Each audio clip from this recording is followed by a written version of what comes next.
Assalamualaikum warahmatullahi wabarakatuh. Pada pertemuan kali ini kita akan membahas soal dan jawaban ya dari ujian yang sebelumnya telah Anda kerjakan. Pada soal nomor 1, Anda disuruh untuk menuliskan hasil dari output sebuah barisan kode ya di sini ya. Jadi hasilnya 13. Terus yang 1B-nya dia disuruh menunjukkan fitur pemrograman fungsional yang sudah digunakan. Di sini ada lambda. Lambda memang salah satu ini ya syarat dari pemrograman fungsional. Terus ada fungsi sebagai variabel, fungsi sebagai fungsi itu Anda tuliskan juga. Terus fungsi melewatkan nilai ya itu juga dituliskan. Kalau ada juga sih teman Anda yang menuliskan dekorator, tapi saya rasa belum bisa ya untuk dinilai kalau dekorator. Harusnya yang sederhana saja ya, lambda, terus function, terus fungsi dalam fungsi, fungsi dalam variabel, dan seterusnya. Terus yang C ini Anda disuruh untuk menuliskan ulang yang mana yang Anda maksud di 1B. Soal nomor 2 menunjukkan perbedaan imperatif, struktural, dan objek oriented programming ya. Jadi kalau di object oriented itu kan pemikirannya berupa kelas ya. Kalau terstruktur pemikirannya berupa runut dan ditulis semua. Gampangannya itu ya saya jelaskan secara mudah. Terus kalau imperatif ini yang tidak bisa dibandingkan. Jadi ada teman-teman ini yang membandingkan ketiga istilah ini. Jadi harus dibandingkan dua gitu ya. Jadi bukan dibandingkan langsung bertiga gitu Anda bandingkan, tidak. Jadi kalau struktural object oriented ini sudah jelas, yang struktural ini terstruktur, yang object oriented ini kelas. Sedangkan imperatif ini adalah pola pikir di luar dari terstruktur dan object oriented. Kalau kita ingat di waktu Anda kuliah di semester 1 ya Anda kenal namanya dengan ini pemrograman dasar. Kalau Anda saya analogikan satu kasus saja, Anda berangkat ke kampus, Anda dengan pemikiran terstruktur maka Anda berpikir untuk runut ya. Jadi Anda bangun pagi, mandi, terus berangkat, naik sepeda, masuk kampus, masuk kelas, dan seterusnya. Itu kalau terstruktur, jadi jelas apa yang dikerjakan. Kalau object oriented itu adalah mahasiswa, dosen, terus berangkat ke kampus. Maka metodenya kan kalau object oriented. Kalau terstruktur itu runutnya, kalau object oriented itu berupa kelas dan objek. Sedangkan yang dimaksud imperatif itu bukan analogi terstrukturnya, tetapi bukan analogi, maksud saya itu bagaimana cara menulisnya. Kalau imperatif itu dia nulis secara runut, tetapi dia menulis juga secara detail, misalkan variabel apa, terus ada fungsi min, terus ada lagi kalau for, maka fornya harus detailnya seperti apa. Itu yang namanya imperatif. Kita memberikan perintah kepada komputer dan komputer harus paham, harus paham itu maksudnya kita perintah satu persatu. Itu imperatif. Kalau deklaratif kita tidak perlu memerintah satu persatu, kita cukup memerintah dengan satu kode saja. Secara sederhana imperatif itu kan runutnya, terus kalau deklaratif itu secara eksplisit, berarti lebih fokus pada hasilnya. Misalkan ada, kalau kasusnya Anda ke kampus, berarti tulisannya ya cuma pergi ke kampus gitu aja. Caranya seperti apa ya, bukan tugas dari deklaratif. Deklaratif ya cuma menunjukkan mahasiswa A pergi ke kampus, seperti itu.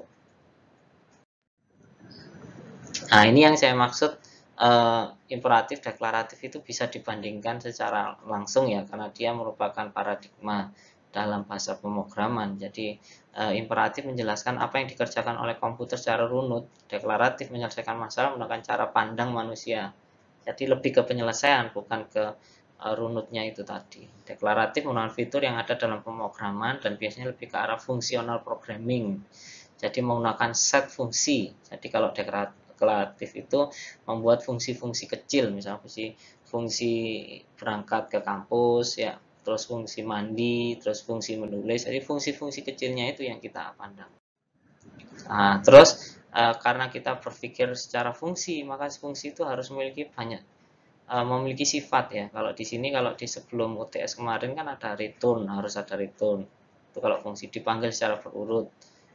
Enkapsulasi, generalisasi, composition, function S tadi, terus pure function ataupun modifier. Jadi fungsi itu sifat-sifatnya sudah kita pelajari sebelum UTS, maka mungkin setelah UTS kita akan lebih ke library ya, penggunaan fitur, jadi bukan fungsi itu sendiri. Jadi bedakan ya tolong pemrograman fungsional dan fitur dari bahasa program fungsional. Fitur dari bahasa program yang mendukung fungsional programming. Ya, seperti itu. Jadi perlu digarisbawahi lagi. Jadi sebelum Anda menggunakan fitur-fitur yang ada di Python itu sendiri. Nah, ini kalau kita kembali lagi ya, bahwa sebuah fungsi ini adalah sebuah mesin. Jadi kalau kita masukkan sebuah perintah, maka mesin itu akan mengerjakan. Jadi fx sama dengan x, fx sama dengan x plus 1, fx sama dengan 2x, fx sama dengan x kuadrat, ataupun fx sama dengan 2x kuadrat plus 5x plus 7. Nah, berarti perintah apapun itu harus dieksekusi oleh mesin. Jadi fx masuk ke mesin, keluarnya hasil outputan dari perintah tersebut. Nah, ini adalah dasar dari mesin learning ya. Jadi kalau mesin learning itu kan memang seperangkat algoritma ya, seperangkat kode, seperangkat perintah untuk menyelesaikan sebuah permasalahan. Tapi secara dasar memang mesin learning itu menggunakan pemikiran fungsional sebenarnya. Walaupun pada prakteknya ya, pada program Anda terkadang menggunakan kelas, tidak masalah, tapi untuk pemikiran analoginya memang seperti ini. Bahkan waktu Anda menggambarkan ke dalam sebuah proposal tugas akhir itu nanti arahnya ya demikian, inputnya apa, outputnya apa. Nah, detailnya ini yang Anda jelaskan. Nah, sedangkan pemrograman fungsional, Anda mempelajari gambaran besarnya dulu. Jadi Anda membuat program terus menghasilkan apa. Jadi memang kemarin itu ada map filter itu kan Anda di praktikum itu kan disuruh memahami kodenya kan, bukan memahami penggunaannya. Selain Anda mencoba dari modul praktikum tersebut. Jadi kalau di fungsi ya, himpunan itu juga bisa digunakan sebagai input dan setiap fungsi selalu ada return. Itu yang kita buktikan.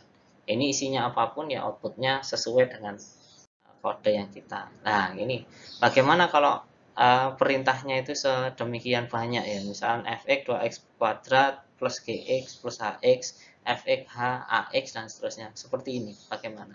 Maka kan penyelesaiannya itu kan kita menggunakan pemrograman fungsional tersebut ya. Maka akan lebih simple kalau kita menggunakan pemrograman fungsional. Misalkan kita masukkan ax ini adalah satu fungsi tersendiri. Sudah kita bikin satu fungsi aja, tidak selalu Anda membuat metode lain ya, terus di dalam objek-objek yang lain dengan metode yang sama, atau menggunakan fungsi turunan, kan nggak selalu. Akhirnya kalau model fungsional, kita set efeknya itu memang akan sedikit ya, bahkan tidak ada, bahkan kurang, karena kita tidak mengubah isi dari fungsi itu sendiri ya. Kalau fungsi AX ya tetap sampai kapanpun ya AX. Makanya enaknya itu demikian, setiap fungsi bisa dilewatkan.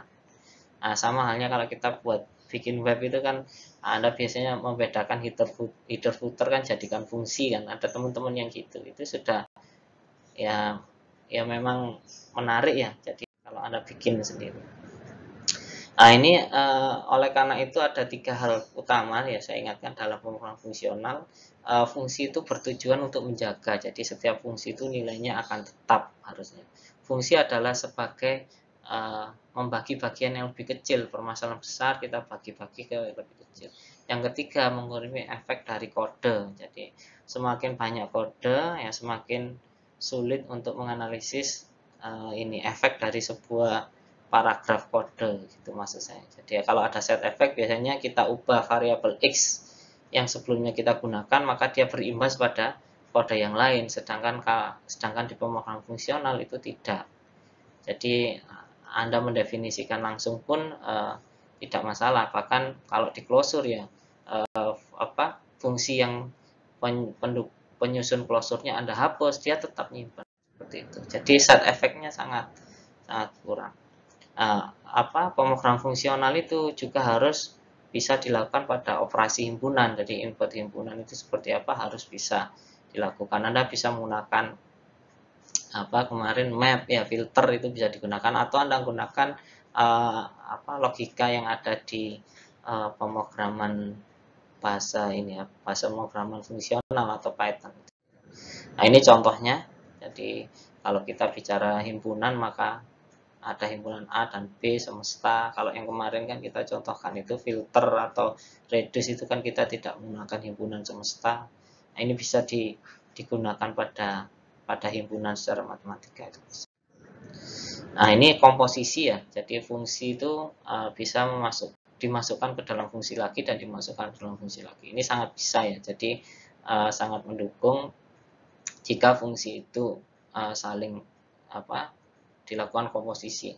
Seperti soal yang sebelum slide ini tadi kan ada ya, banyak fungsi yang harus diselesaikan, itu bisa didukung. Kalau misalkan bukan pemrograman fungsional ya, maka itu tidak bisa fungsi di dalam fungsi, akhirnya kan hanya berupa metode ya, atau bisa mungkin prosedur di dalam prosedur, itu fungsi dalam fungsi bisa, tapi returnnya itu kan berbeda, terus melewatkan nilainya juga berbeda. Nah, ini adalah fitur fungsional dan Python itu sendiri harus Anda bedakan. Pemrograman fungsional yang secara konsep ya, atau fitur dari bahasa pemrograman yang mendukung pemrograman fungsional. Kalau misalkan lambda ini memang harus ada di bahasa pemrograman fungsional, dan ini adalah konsep fungsional itu sendiri. Map, filter, reduce ini juga merupakan konsep fungsional itu sendiri. Dekorator, closure ini mungkin di konsep yang lain ada. Terus yang paling penting ya, pure functionnya tetap digunakan, atau modifier juga digunakan, function sebagai variabel atau yang lain juga digunakan. Itu juga sangat penting. Nah, selanjutnya kita membahas tentang closure. Ini soal nomor 3 ya. Jadi closure itu apa? Yaitu fungsi yang dapat digunakan secara terus-menerus. Biasanya hanya satu fungsi karena akan mengarah ke kelas jika metode atau atribut lebih dari satu. Jadi memang tujuannya di fungsional ada closure itu ya. Jadi digunakan terus-menerus tanpa mengubah fungsi yang sudah ada. Memiliki fungsi bersarang merujuk pada fungsi pembungkus, ini syaratnya, dan fungsi pembungkus melakukan return fungsi yang ada di dalam atau fungsi yang bersarang tersebut. Nah, ini contohnya. Jadi ini yang Anda kerjakan ya. Ada beberapa yang seperti ini, ada yang beda, ada yang macam-macam lah, itu tak masalah, yang jelas syaratnya telah dipenuhi. Yaitu di sini saya contohkan ada fungsi kali, di dalamnya ada fungsi kal n, terus di dalamnya kal n itu return langsung, berarti di dalam fungsi ini ada x kali n. Terus yang fungsi kalinya dia return pada fungsi bersarang, yaitu fungsi kal n tersebut. Nah, sekarang kita coba closure-nya itu seperti apa. Jika Anda mengetikkan coba, Anda masukkan fungsi kali 3, maka coba ini nilainya 3. Dimana karena kali masuk ke n ini 3 di sini x berarti 3 dikali n atau sebaliknya. Jadi angka 3 masih tersimpan pada coba 1. Nah, coba 1 ini waktu Anda print atau Anda outputkan, dia tidak akan menunjukkan nilai. Jadi tidak memiliki nilai walaupun dia menyimpan nilai 3 ya. Nah, tapi waktu Anda memasukkan nilai kembali menggunakan coba 1, Anda isi angkanya, variabelnya misalnya 3 gitu ya, maka dia akan dilewatkan di sini dan otomatis menyelesaikan fungsi bersarang di sini. Jadi misalkan kalau di sini ada isi angka 3, maka coba 1 3, maka di sini adalah 9. Coba 1 4, ya Anda masukkan 12 karena 3 sudah tersimpan. Nah, 3 ini yang kita namakan dengan closure. Jadi fungsi closure itu fungsi di dalam fungsi seperti itu. Nah, selanjutnya kita coba lagi dengan coba 2, kita masukkan kali 2. Maka kalau coba 2 kita print ya tetap tidak ada nilai karena sudah kita ganti dengan coba 2. Tapi kalau coba 1 ini sudah ada nilai. Misalkan kita print coba 2, terus di dalamnya ada 5, maka nilainya 10. Nah, logikanya sama, berarti coba 2 ini adalah closure-nya tadi. Jadi di dalam coba 2 sudah ada nilai 2. Kalau di coba 1 ada nilai 3. Seperti itu. Nah, misalkan ini kita hapus, apakah nilainya tetap? Iya, tetap masih kesimpan. Kalau dicoba 1 3-nya, coba 2-nya itu ada nilai 2. Tinggal kita masukkan angka di fungsi coba 2. Seperti itu ya. Jadi closure itu kita gunakan berkali-kali. Jadi di sini ada closure-nya itu sendiri, terus dimasukkan ke dalam fungsi coba, dimasukkan dalam fungsi kalinya. cobanya ini dia menggunakan fungsi kali. Jadi klosurnya ya kalinya itu. Karena kita simpan di coba, maka nilai 3 ini masuk di variabel atau fungsi coba. Demikian. Jadi klosur ini penggunaannya memang untuk kalau fungsional cocok ya. Fungsional cocok karena dia hanya menggunakan satu, karena apa tujuannya sebelumnya tadi. Nah, terus selanjutnya untuk tugas ya. Untuk tugas berarti tugas ini itu yang berwarna merah tadi, ingat ya, warna merah semua tadi tolong dikerjakan, jadikan satu list ya. Jadikan satu program saja, output menggunakan fungsi. Anda bisa menggunakan list, Anda bisa menggunakan dictionary kalau memang dibutuhkan. Anda bisa menggunakan fungsi-fungsi yang ada di pemrograman fungsional. Anda kumpulkan Jumat lagi ya, sebelum Jumat. Jadi hari Kamis, ini untuk kelas yang lain, ini 14 Desember, belum saya lupa ya. Itu Anda ketik nama kelas, Anda tambahkan NIM, nggak apa-apa, terus T5 gitu aja. Nah, terus untuk praktikum ya sekarang ya, praktikum ini ada beberapa poin yang di praktikum, yaitu waktu saya baca itu ya, Anda kan mengerjakan ini library ya, Anda menggunakan library. Jadi tolong bedakan waktu Anda belajar konsep pemrograman fungsional, maka kalau di pemrograman yang semi fungsional Anda juga bisa menggunakan library yang ada di sana. Jadi belum tentu juga yang Anda gunakan itu pemrograman fungsional, tapi tidak masalah. Tapi di praktikum terakhir, praktikum 5 itu Anda belajar menggunakan library yang lain untuk membuat grafik ya. Nah, di akhir dari pekerjaan praktikum itu Anda disuruh untuk mengerjakan soal dengan kata kuncinya saya lihat tadi ada kreatif ya. Berarti kreatif ini yang dimaksud bukan desain ya, ingat ya, bukan desain, tapi kreatif ini berisikan data, bagaimana Anda mengolah data itu, analisis datanya seperti apa, informasi yang ada di data itu seperti apa, itu yang namanya kreatif, informatif ya. Terus visualisasinya, penjelasan khususnya itu apakah sama, jadi cari perbedaan visualisasi kalau menurut saya. Nah, misalkan Anda menggunakan pie chart, tentu Anda tidak cocok untuk data yang time series. Kalau pie chart itu kan datanya untuk membandingkan kan antara misalkan antara perusahaan Honda dan Yamaha, penjualan kendaraannya seperti apa. Nah, itu ya. Toyota ya penjualannya berapa. Jadi Anda bandingkan secara langsung itu pie chart. Tapi kalau Anda gunakan visualisasi garis atau diagram garis atau titik ya, diagram garis, maka itu akan menunjukkan tren naik turun sebuah data. Misalkan jumlah penjualan bulan ini, bulan depan dan seterusnya. Terus misalkan diagram batang itu bisa digunakan untuk membandingkan tapi tidak detail ya, membandingkan, atau dia menggunakan naik turun, data yang menunjukkan data yang naik turun. Itu bisa. Lebih luas lah ya. Lebih luas tapi sederhana. Terus kalau untuk diagram titik ya itu biasanya digunakan untuk menunjukkan pola. Pola ini biasanya pola yang kelompok A gimana, kelompok B gimana, kelompok C gimana. Itu biasanya digunakan di clustering atau bisa ya, atau di kategori itu bisa. Jadi kategori A, B, C itu bisa pakai titik ya, karena dengan sudut tertentu maka dia adalah kelompok tertentu. Jadi tergantung sudutnya itu akhirnya kita membentuk diagram titik itu tadi. Seperti itu. Terus kalau diagram yang 3 dimensi berarti bisa juga digunakan untuk time series. Jadi misalkan penjualan tahun ini, penjualan tahun depan, terus di setiap penjualan itu ada yang namanya misal rugi, laba dan seterusnya, jadi time series. Jadi antara tahun 1, 2, 3, X, Y dan Z ya. Jadi membutuhkan membutuhkan variabel yang lebih dari satu, makanya variabel dimensinya lebih dari satu. Nah, terus analisis tambahan berarti berdasarkan yang Anda kerjakan. Jadi kreatif pada praktikum seperti ini ya.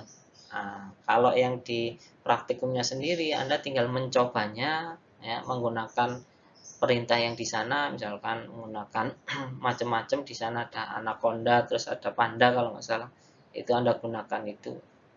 Anda import itu tinggal Anda mengikuti lah, tinggal Anda mengikuti. Tapi di kelas tetap akan dijelaskan ya Jadi sampai UTS ini pemrograman fungsional telah selesai untuk secara konsep, ya tinggal Anda penggunaannya aja. Penggunaannya salah satunya dengan grafik itu tadi. Di kelas lain mungkin JavaScript ya itu nggak masalah bagi saya, yang jelas konsep fungsionalnya itu harus benar. Jadi apapun toolnya atau alatnya, proses pembelajarannya itu yang harus benar dulu. Nah, mungkin itu saja dari saya. Mohon maaf ini masih awal ya, jadi paling tidak kuliah bisa dilakukan menggunakan video, ataupun kita bisa melakukan meet secara langsung, ataupun menggunakan grup chat, itu nggak masalah bagi saya. Yang jelas Anda bisa mendapat materi sesuai dengan capaian pembelajaran yang telah kita jelaskan di awal perkuliahan. Mungkin itu saja dari saya. Terima kasih. Wassalamualaikum warahmatullahi wabarakatuh.